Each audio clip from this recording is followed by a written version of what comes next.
பாட்டாளி மக்கள் கட்சி என்பது இந்த நாட்டிலே ஒரே ஒருவரை தலைவரை கொண்டுள்ளது.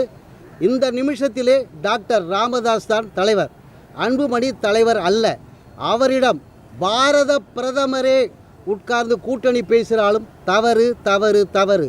அதற்கை தேர்தல் ஆணையத்திலே நாங்கள் சுட்டிக்காட்டி அப்படி ஒரு கள்ளத்தனமாக கட்சியை திருடக்கூடிய நடவடிக்கை எடுக்கும் அன்புமணியோடு சேர்ந்து பிளாட்ஃபார்ம் ஷேர் செய்தால் அது தவறு என்போம். நாங்கள் பிரதமருக்கும் பழனிசாமிக்கும் இப்பொழுது கடிதத்தை அனுப்பவிருக்கிறோம். இப்படிப்பட்ட கட்சிக்கு நீங்கள் கூப்பிட்டு கூட்டணி பேச வேண்டுமென்றால் டாக்டர் ராமதாஸை தான் கூட்டிருக்க வேண்டும்.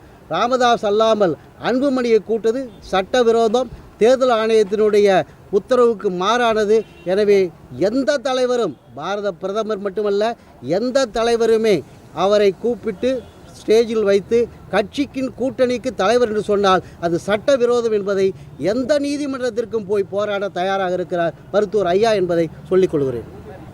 இப்பொழுது போட்டுள்ள வழக்கே பாமக சார்பிலே அன்புமணி கூட்டணியை ஏற்படுத்தி கொண்டதற்காகத்தான் வழக்கு தாக்கல் செய்திருக்கிறோம். அந்த வழக்கு தெளிவாக சொல்கிறேன்.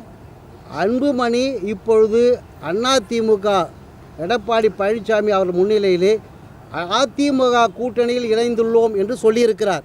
சீட் ஷேரிங் முடிந்து விட்டது, வெளியில் அறிவிப்போம் சொல்லியிருக்கிறார். இது சட்டவிரோதம். அதற்காக வழக்கு தொடுத்துள்ளோம்.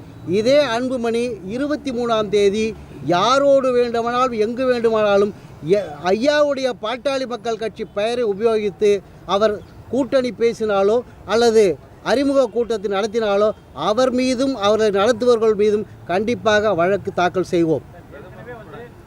ஆமாம் சார், திருடுவதும் தவறு, திருடுக்கு துணை போவதும் தவறு.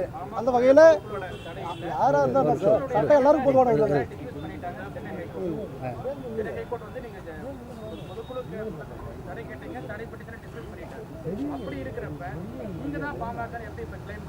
இல்லை லேட்டாக வந்துட்டீங்களா? இல்லை அதாவது சொல்கிறேன், சென்னை உயர்நீதிமன்றத்தில் நீதியரசர் ஆனந்த் வெங்கடேஷ்ட வழக்கு போட்டது நான் தான் கவுன்சில் ஆன் ரெக்கார்ட். வழக்கில் கேட்ட பரிகாரம் என்னன்னு கேட்டால், பொதுக்குழுவை நடத்துறதுக்கு அன்புமணிக்கு அதிகாரம் இல்லை. ஏனென்று கேட்டால் 30/5 அவர் தலைவர் பதவி போயிட்டுது.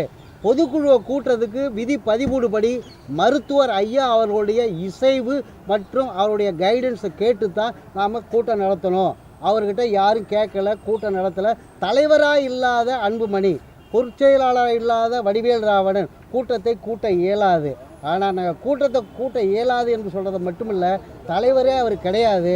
தலைவராக இல்லாதவர் ஒரு பொதுக்குழு என்ற ஒரு கூட்டத்தை கூட்டக்கூடாது. அதை போலீஸில் டிஜிபிக்கும் நாங்கள் கடிதம் கொடுத்து, டிஜிபியும் சட்டம் ஒழுங்கு கெடக்கூடிய அளவில் இருந்தால் அதை கொடுக்காதீர்கள் என்று கொடுத்தார்கள். ஒரு உத்தரவும் எங்களுக்கு கொடுத்தார்.